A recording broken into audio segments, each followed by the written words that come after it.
السلام علیکم ورحمۃ اللہ وبرکاتہ۔ نحمدہ ونصلی علی رسولہ الکریم، اما بعد، اعوذ باللہ من الشیطان الرجیم، بسم اللہ الرحمن الرحیم۔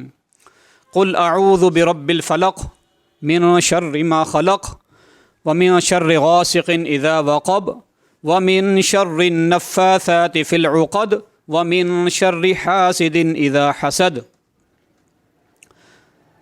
تمام تر تعریفات، تسبیحات، تحمیدات و تمجیدات، تکبیرات اور تمام تر پاکیزہ کلمات اللہ رب العزت، اللہ وحدہ لا شریک کے لیے لائق و زیبا ہیں، جو اکیلا ہمارا خالق، ہمارا مالک، ہمارا داتا اور دستگیر ہے۔ بے شمار لا تعداد درود و سلام ہوں پیارے پیغمبر جناب محمد الرسول اللہ صلی اللہ علیہ وسلم کی ذات گرامی پر، اور اللہ کی رحمت نازل ہوں اس کے نیک بندوں پر اور اس کی نیک بندیوں پر۔ برادران اسلام، جیسا کہ قرآن مجید کے مطالعے سے یہ بات واضح ہوتی ہے کہ جہاں اللہ رب ذوالجلال نے ایمان کا ذکر فرمایا، ساتھ ہی عمل صالح کا بھی اللہ تعالیٰ نے ذکر فرمایا ہے، یعنی ایمان اور عمل صالح لازم اور ملزوم ہیں۔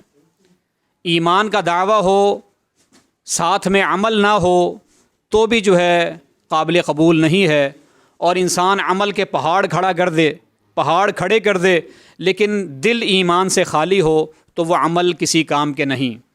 ایمان اور عمل صالح لازم اور ملزوم ہیں۔ اب بات یہ ہے کہ یہ جو اعمال ہیں، جس کو ہم اعمال صالحہ کہتے ہیں، نیکی کہتے ہیں، اعمال میں سے کچھ اعمال کا تعلق دل کے ساتھ ہے، یعنی وہ عمل، ان کا مرکز اور محور وہ دل ہے، اور کچھ اعمال کا تعلق وہ جسم ہے، وہ اعضاء و جوارح سے ظاہر ہوتے ہیں، اعضاء و جوارح سے ظاہر ہوتے ہیں۔ جیسے نماز ہے، انسان کو آپ نماز پڑھتے ہوئے دیکھ سکتے ہیں، وہ یہ نہیں کہہ سکتا میں نے دل میں نماز پڑھ لی۔ نماز کا تعلق جسم کے ساتھ۔ حج ہے، کوئی یہ نہیں کہہ سکتا میں نے دل میں حج کر لیا۔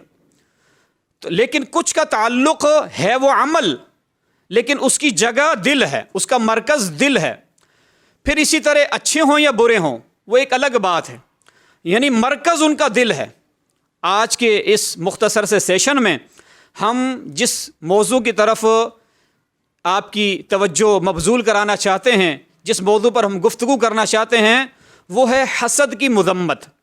یہ حسد، اس کا مرکز بھی دل ہے، جس طرح ایمان کا مرکز دل ہے، محبت کا مرکز دل ہے، نفاق کا مرکز دل ہے، دنیا کی محبت اس کا مرکز بھی دل ہے، دنیا کی خواہشات اور اس کی محبت یہ بھی اس کا مرکز دل ہے۔ بعینہ حسد ہے، کینہ ہے، اس طرح کے جتنے منفی جذبات ہیں جو انسان کے ایمان کو ختم کر دینے والے ہوتے ہیں، اس کا مرکز دل ہے۔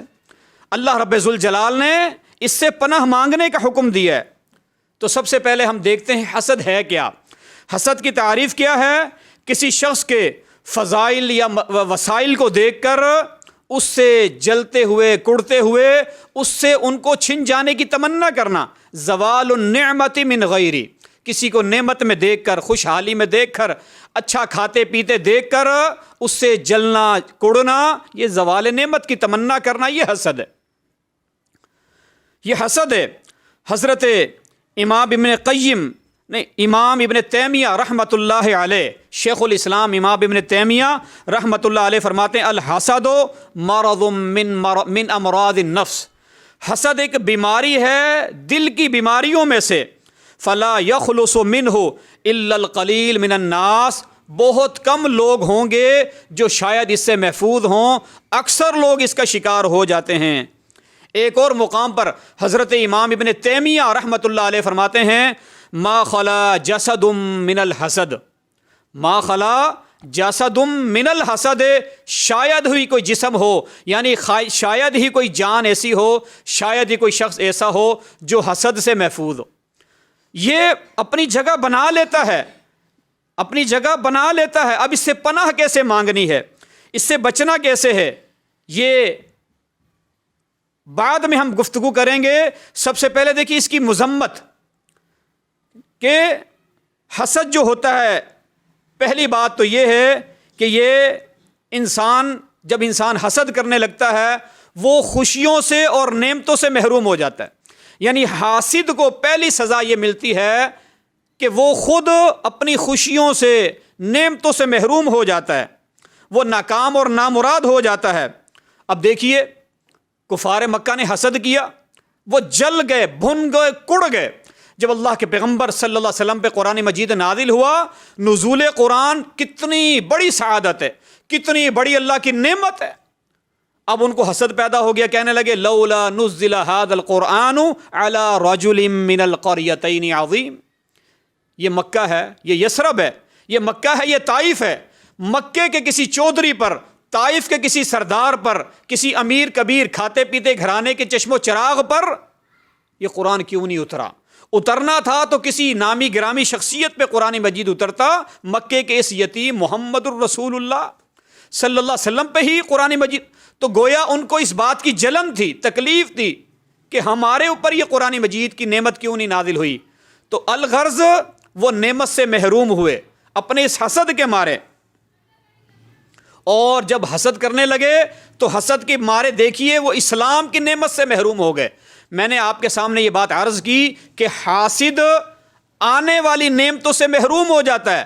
اگر وہ حسد نہ کرتے، پیارے پیغمبر سے محبت کرتے، آپ کا کلمہ پڑھ لیتے، تو یقیناً وہ اسلام کی عظیم نعمت سے مالا مال ہو جاتے، اسلام کی دولت کو وہ پا لیتے، اپنے دامنوں کو بھر لیتے. لیکن حسد کی وجہ سے دیکھیے وہ ایک نعمت سے محروم ہو گئے ہیں. اس نعمت کا نام ہے نعمت اسلام، اس کا نام ہے دولت اسلام، اس کا نام ہے دین اسلام، اس کا نام ہے مذہب اسلام. وہ محروم کیوں ہوئے؟ حسد کے مارے.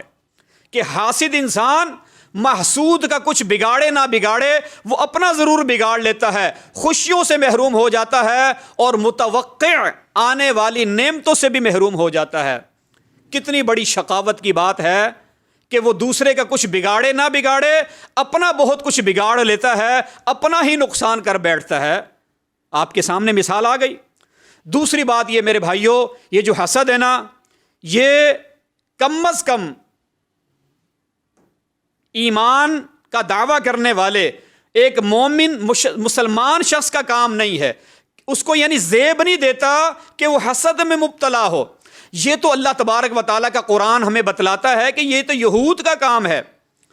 فرمایا ام یحسدون الناس علی ما آتاہم اللہ من فضلی. اللہ نے جو صحابہ کرام کو اپنے فضل سے اسلام کی دولت دی، کامیابیاں عطا فرمائیں، غلبے عطا فرمائے، فتوحات عطا فرمائیں، اس پر یہ یہود، یہ لوگ ان سے حسد کرنے لگ گئے ہیں. ام یحسدون الناس علی ما آتاہم اللہ من فضلی وَلَقَدْ آتَيْنَا آلَ إِبْرَاهِيمَ الْكِتَابَ وَالْحِكْمَةَ وَآتَيْنَاهُمْ مُلْكًا عَظِيمًا. حالانکہ پہلے بھی ہم نے اپنے فضل سے ابراہیم کو، آل ابراہیم کو اور دیگر انبیاء کو نبوت بھی عطا فرمائی، حکومت بھی عطا فرمائی. اسی طرح کی حکومت ہم نے، ریاست ہم نے صحابہ کرام کو بھی عطا فرمائی. اس پر یہ یہود حسد میں مبتلا ہو گئے. ایک اور مقام پہ فرمایا وَدَّ كَثِيرٌ مِّنْ أَهْلِ الْكِتَابِ لَوْ يَرُدُّونَكُمْ مِّن بَعْدِ إِيمَانِكُمْ كُفَّارًا. زیادہ تر اہل کتاب، بہت زیادہ اہل کتاب ایسے ہیں، یعنی زیادہ تر تعداد میں یہ لوگ ایسے ہیں جو چاہتے ہیں کہ لو یردونکم من بعد ایمانکم کفارا، کہ نعوذ باللہ صحابہ کو بھی، نبی کے دیوانوں کو بھی، نبی کے پروانوں کو بھی، نبی کے یاروں کو بھی اسی طرح مرتد بنا دیں، اسی طرح دین سے دور کر دیں جس طرح وہ خود دین سے دور ہیں. یعنی خواہش ان کی یہی ہے، تمنا ان کی یہی ہے، دل کی آرزو ان کی یہی ہے کہ لو یردونکم من بعد ایمانکم کفارا، کہ تمہیں بھی ایمان سے ہٹا کر کفر کی راہ پہ ڈال دیں، تمہیں بھی ایمان کے راستے سے دور کر کے ضلالت اور گمراہی کے راستے پہ چلانا شروع کر دیں. ایسا کیوں چاہتے ہیں وہ؟ یہ خواہش ان کی کیوں ہے؟ اللہ فرماتا حسدم من عند انفسہم، یہ دراصل ان کے دلوں کا حسد ہے. یہ دلوں میں پیدا ہونے والی جو بیماری ہے نا حسد، یہ اس کے نتیجے میں وہ ایسا چاہتے ہیں. تو پتہ چلا کہ یہ کم از کم مسلمان کا شیوا نہیں ہے کہ اپنے مسلمان بھائی کی ترقی کو دیکھ کر، اس کی کامیابی کو دیکھ کر، اس کے اسباب اور وسائل کو دیکھ کر جلے کوڑے۔ خوش ہونا چاہیے، اس کو مبارکباد دینی چاہیے، نہ کہ اس سے جل بھن جائے۔ یہ مسلمان کا شیوا نہیں ہے۔ آپ دیکھیے میرے بھائیوں، حسد ایک ایسا قابل مذمت عمل ہے جس کی وجہ سے پہلی نافرمانی، آسمانوں پر بھی پہلی نافرمانی حسد کے مارے ہوئی۔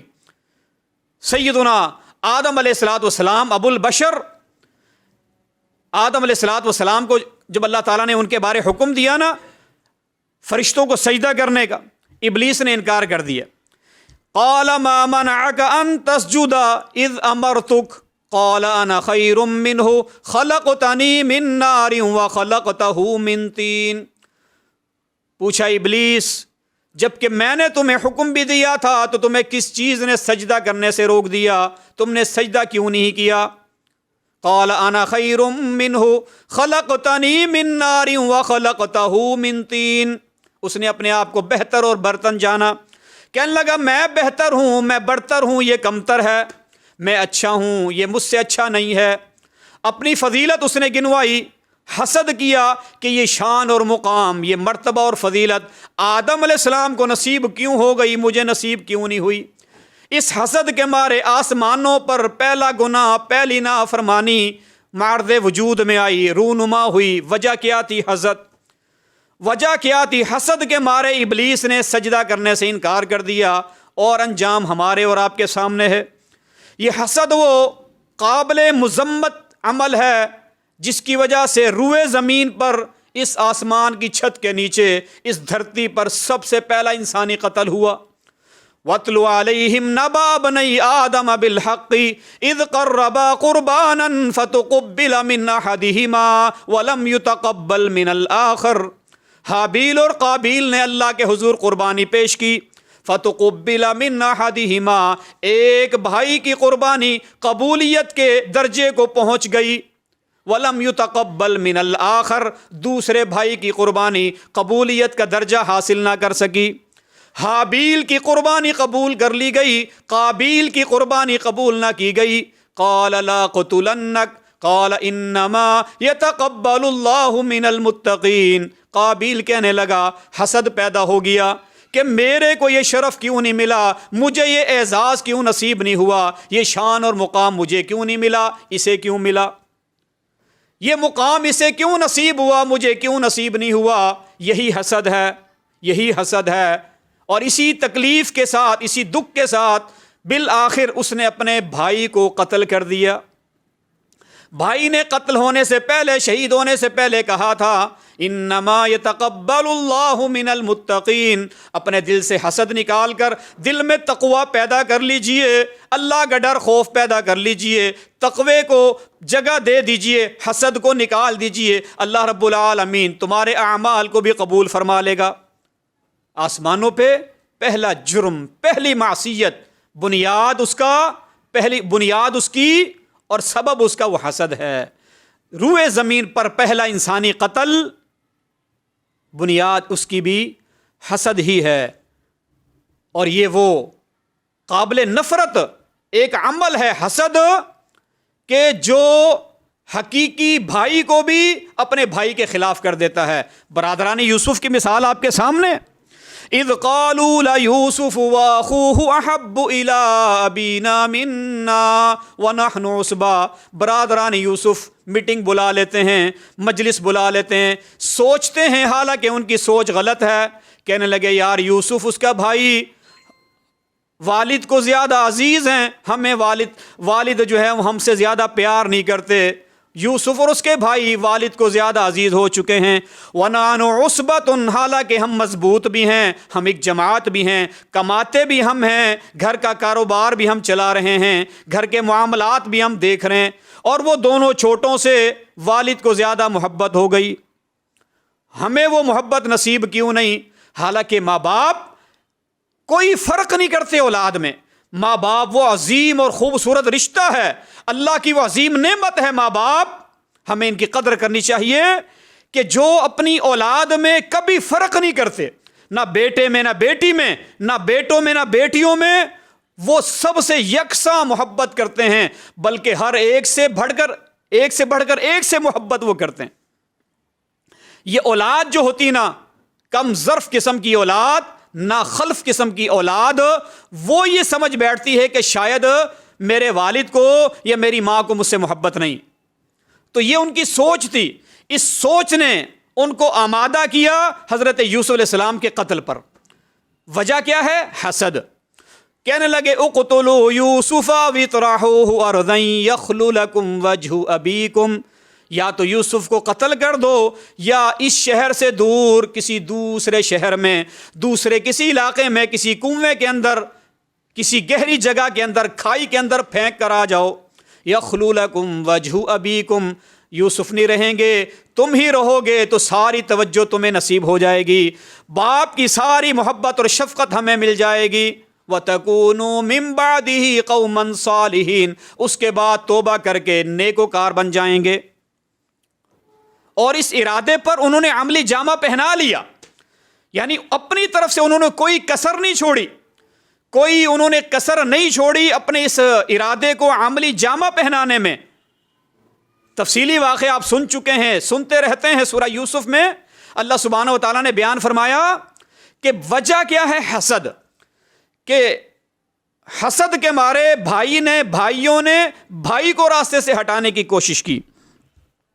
تو میرے بھائیوں، یہ ایک بڑا ہی طرز عمل ہے، انتہائی خطرناک قسم کا، جو ہے دل کی بیماری ہے حسد، جس کے بارے میں رسول اللہ صلی اللہ علیہ وسلم نے فرمایا یہ داء الامم ہے، یہ برائیوں کی جڑ ہے۔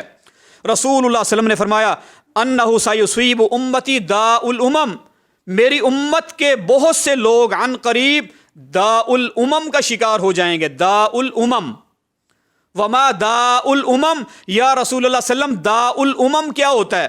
اس سے کیا مراد ہے؟ پیارے رسول صلی اللہ علیہ وسلم نے فرمایا البطر والتکاثر والتنافس والتباعد والتحاسد۔ داء الامم کس چیز کا نام ہے؟ تکبر کرنے کا نام، مال و دولت کی کثرت کا نام، ایک دوسرے پر اپنے آپ کو ترجیح دینے کا نام، اور حسد کرنے کا نام ہے داء الامم۔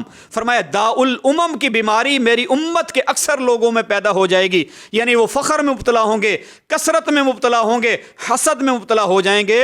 یہ پیارے پیغمبر علیہ السلام نے مذمت کے طور پر بیان فرمایا۔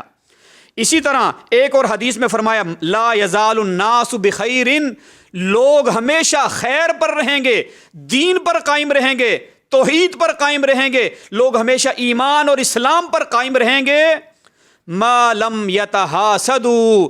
پیارے پیغمبر علیہ السلام نے فرمایا جب تک وہ ایک دوسرے سے حسد نہیں کریں گے اس وقت تک خیر ہی خیر ان کو حاصل ہوگی، نعمتوں کی فراوانی ہوگی، اللہ کی رحمتوں کا نزول ہوگا، ان کو خیر نصیب ہوگی، جب تک کہ وہ حسد دل میں نہ لائیں۔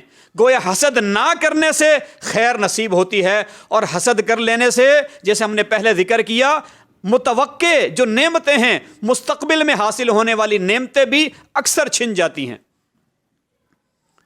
اللہ اکبر۔ ایک موقع پر پیارے پیغمبر علیہ الصلوۃ والتسلیم مجلس میں تشریف فرما تھے، مسجد نبوی میں حلقہ لگا ہوا ہے، صحابہ کرام کے ساتھ تعلیم و تربیت کی مجلس ہو رہی۔ پیارے پیغمبر علیہ السلام نے زبان نبوت سے ارشاد فرمایا اب جو آنے والا ہے، جو اب داخل ہوگا وہ جنتی ہے۔ کس نے فرمایا؟ جناب محمد الرسول اللہ صلی اللہ علیہ وسلم نے فرمایا جو اب قدم رکھے گا وہ جنتی ہے۔ صحابہ کرام کی گردنیں پیچھے کی طرف متوجہ ہو گئیں۔ کون خوش نصیب ہے جسے آج اللہ کے پیغمبر جنتی قرار دے رہے ہیں؟ تو دیکھا ایک عام سے حلیے میں ملبوس، ایک عام سے قد کاٹ کا مالک شخص، انصاری صحابی تھے، وہ مسجد میں آئے، جہاں جگہ ملی وہیں بیٹھ گئے۔ آپ جو تعلیم و تربیت اور تزکیہ فرما رہے تھے وہ آپ علیہ السلام نے جاری رکھا، وہ بھی اس میں شریک ہو گیا۔ اسی طرح اپنے وقت پر مجلس برخاست ہو گئی۔ اگلے دن پھر مجلس نبوی قائم ہے، مسجد نبوی میں حلقہ قائم ہو چکا ہے۔ پیارے پیغمبر رسول اللہ صلی اللہ علیہ وسلم خطبہ ارشاد فرما رہے ہیں، وعظ و نصیحت ہو رہی ہے، درس حدیث ہو رہا ہے۔ آپ علیہ الصلوۃ والسلام نے پھر ارشاد فرمایا اللہ کے حکم سے، وما ينطق عن الهوى، پیارے نبی کی شان یہ ہے کہ جب اللہ اجازت دیتا ہے، اللہ حکم دیتا ہے تو پیارے نبی گفتگو فرماتے ہیں. وما ينطق عن الهوى ان هو الا وحی یوحى. آپ نے دوسرا دن ہے، دوسری دفعہ فرمایا اب جو آنے والا ہوگا وہ جنتی ہے، وہ جنتی ہے. اللہ اکبر. صحابہ کرام بڑے مشتاق، بڑے حیران، بڑے شوق کے ساتھ پھر گردن گھما کر پیچھے کی طرف دیکھا. عین اسی وقت وہی صحابی جو گزشتہ کل مسجد میں داخل ہوئے تھے، آج پھر وہی عام سے حلیے میں، عام سے لباس میں، عام سی وضاقتہ میں پھر سے داخل ہوئے. جہاں جگہ ملی بیٹھنے کی وہیں بیٹھ گئے، درس میں شریک ہو گئے، پیارے نبی سے فیض یاب ہوئے، آپ کے حلقہ درس میں شریک ہوئے، آپ سے تعلیم و تربیت کے جو تزکیے ہیں، مراحل ہیں، وہ طے کیے. اپنے وقت پر مجلس ختم ہوئی، دیگر صحابہ کی طرح وہ بھی اٹھ کر چل دیے. بات آئی گئی ہو گئی. تیسرا دن ہے، پیارے پیغمبر علیہ الصلوۃ والسلام کی مجلس قائم ہے. آپ علیہ الصلوۃ والسلام اپنے وفاداروں کو، صحابہ کو، جانثاروں کو، صحابہ کرام کو آپ واضح و نصیحت فرما رہے ہیں. مجلس نبوی صلی اللہ علیہ وسلم قائم ہے مسجد نبوی میں. پیارے پیغمبر جناب محمد الرسول اللہ صلی اللہ علیہ وسلم نے آج پھر تیسرا دن ہے، وہی بات ارشاد فرمائی جو گزشتہ 2 دنوں سے فرما رہے ہیں. فرمایا ابھی آنے والا جو بھی ہے وہ جنتی ہوگا. آپ نے تیسرا دن ہے ایک ہی بات ارشاد فرمائی. ابھی صحابہ دروازے کی طرف دیکھ ہی رہے تھے کہ لوگوں نے دیکھا تو حیرت کے پہاڑ ٹوٹ رہے ہیں. آج بھی آنے والا وہی ہے جو گزشتہ 2 دنوں سے آ رہا ہے، جسے پیارے پیغمبر 3 دن ہو گئے جنتی صحابی قرار دے رہے ہیں اور جنت کے سرٹیفکیٹ دے رہے ہیں، جنت کا اعلان فرما رہے ہیں، جنت کی بشارت دے رہے ہیں. بڑا تفصیلی واقعہ ہے. آج 3 دن ہو چکے ہیں اسے جنت کی بشارت ملتے ہوئے. 3 دن سے عبداللہ بن عمر بن عاص رضی اللہ تعالیٰ عنہ، کون؟ عبداللہ بن عمر بن عاص رضی اللہ عنہ، جو 3 دن سے یہ بات سن رہے تھے، اس پروگرام میں شریک تھے، اس مجلس میں موجود ہوتے تھے. عبداللہ بن عمر بن عاص رضی اللہ عنہ اب ان سے رہا نہیں گیا. انہوں نے سوچا کہ میں دیکھوں اس کا عمل کیا ہے. یہ ہمارے ساتھ ہی نماز پڑھتا ہے، ہمارے ساتھ ہی روزہ رکھتا ہے، ہمارے ساتھ ہی یہ اٹھتا بیٹھتا ہے، یہ تو عمل ہمارے بھی ہیں. اس کو جنت کی بشارت کیوں مل رہی ہے، ہمیں کیوں نہیں مل رہی؟ یعنی اب دیکھنا یہ ہے کہ اس کا عمل کیا ہے، کون سی یہ نیکی کرتا ہے چپکے سے جو ہمیں پتہ نہ ہو. اب عبداللہ بن عمر بن عاص رضی اللہ عنہ نے اس کے گھر میں 3 راتیں گزاری. بڑا مشہور واقعہ ہے. اس کا عمل تلاش کرنے کے لیے کہ کون سی نیکی کرتا ہے. 3 دن کی تلاش بسیار کے بعد، تحقیق کے باوجود بھی عبداللہ بن عمر بن عاص کو اس کا کوئی خاص عمل نظر نہیں آیا. یعنی خاص عمل سوائے اس کے کہ وہ تہجد کے لیے اٹھتے ہیں تو تہجد کے لیے تو عبداللہ بن عمر بن عاص بھی اٹھتے تھے، سوائے اس کے کہ وہ نماز ہے تو نماز تو عبداللہ بن عمر اور دیگر سبھی پڑھتے تھے. کوئی خاص عمل، کوئی منفرد قسم کا عمل ان کو نظر نہیں آیا. تو پھر وہ رہ نہ سکے، بالآخر پوچھ بیٹھے، یار انصاری میرے بھائی، مسئلہ یہ ہے 3 دن اللہ کے پیغمبر نے آپ کو جنتی قرار دیا، میں 3 دن سے وہ عمل ڈھونڈ رہا ہوں، تلاش کر رہا ہوں، شاید کوئی انفرادی عمل آپ کا جو ہمارے علم میں نہ ہو وہ آپ کرتے ہوں. اس نے کہا میرا کوئی خاص عمل نہیں ہے، میرا وہی عمل ہے جو تم نے دیکھا ہوا ہے. تمہاری طرح میری بھی نمازیں ہیں، تمہاری طرح میرا بھی روزہ ہے، تلاوت ہے، ذکر اذکار ہے، کوئی بڑا کوئی خاص عمل نہیں. لا اجد علی احد من المسلمین فی نفسی غشا، بس ایک ہی عمل ہے، ہو سکتا ہے اس عمل کو اللہ نے اتنا قبول کر لیا ہو کہ اس عمل سے اللہ نے مجھے جنت نصیب کر دی ہو. بات یہ ہے کہ لا اجد علی احد من المسلمین، مسلمانوں میں سے کسی کے بارے میں بھی میں اپنے دل میں کینہ نہیں رکھتا. فی نفسی غشا ولا حسدا، مسلمانوں میں سے کسی کے بارے میں، نہ چھوٹے کے بارے میں، نہ بڑے کے بارے میں، نہ مرد کے بارے میں، نہ عورت کے بارے میں، کسی کے متعلق میرے دل میں نہ کینہ رہتا ہے، نہ حسد رہتا ہے. علی خیر اعطاہ اللہ ایاہ، میں نہ حسد کرتا ہوں نہ کینہ کرتا ہوں اس خیر کے معاملے میں، اس نعمت کے مقابلے میں، یعنی جو اللہ نے نعمت اس انسان کو دے رکھی ہے۔ اگر اللہ نے کسی بھائی کو، کسی بزرگ کو، کسی ساتھی کو، کسی دوست کو اللہ نے کوئی نعمت دی ہے، خوشحالی دی ہے، ترقی دی ہے، کامیابی دی ہے، اللہ نے اسے کوئی بھی نعمت سے سرفراز فرمایا ہے، تو میں اپنے بھائی سے قطعی طور پر حسد اور کینے کے جذبات دل میں نہیں رکھتا، دل صاف کر کے سوتا ہوں۔ شاید اس وجہ سے پیارے پیغمبر محمد الرسول اللہ صلی اللہ علیہ وسلم نے میرے متعلق یہ بات فرمائی ہو۔ تو آپ دیکھیے کتنا اہم ترین معاملہ ہے، اور اللہ تعالیٰ نے پناہ مانگنے کا حکم دیا ہے، وَمِن شَرِّ حَاسِدٍ إِذَا حَسَدَ، کہ جہاں تم نے اور بہت سی چیزوں سے پناہ مانگنی ہے، ہاں جی، ہر طرح کے شرور سے پناہ مانگنی ہے، جنات سے، جادو ٹوننے سے اور دیگر معاملات سے اللہ کی پناہ طلب کرنی ہے، حاسد کے حسد سے بھی پناہ مانگنی ہے۔ تو بارکیف یہ قلبی معاملہ ہے، دلی معاملہ ہے، اس عمل کا تعلق دل سے ہے، یہ دل میں پیدا ہوتا ہے۔ جس طرح نفاق اور کفر دل میں جگہ بنا لیتے ہیں، حسد بھی دل میں جگہ بنا لیتا ہے، لیکن ہم اپنے دلوں کو جس طرح کفر سے پاک کرنا ہے، نفاق سے پاک کرنا ہے، اس طرح اس حسد سے بھی اپنے دل کو پاک کرنا ہے، تاکہ اللہ تعالیٰ کی طرف سے مزید ہمیں خیر عطا ہو، بھلائی نصیب ہو، اور ہمارے اعمال جو ہے وہ قبولیت کا درجہ پا جائیں۔ اللہ سبحانہ و تعالیٰ ہمیں ہر طرح کی اخلاقی، جسمانی، قلبی تمام بیماریوں سے اللہ تعالیٰ محفوظ رکھے۔ اللہ سبحانہ و تعالیٰ باہمی طور پر محبتوں کو پروان چڑھانے کے اللہ توفیق دے۔ اللہ تعالیٰ بڑوں کا ادب احترام نصیب فرمائے، چھوٹوں پر اللہ تعالیٰ شفقت کرنے والا بنا دے۔ وآخر دعوانا ان الحمد للہ رب العالمین۔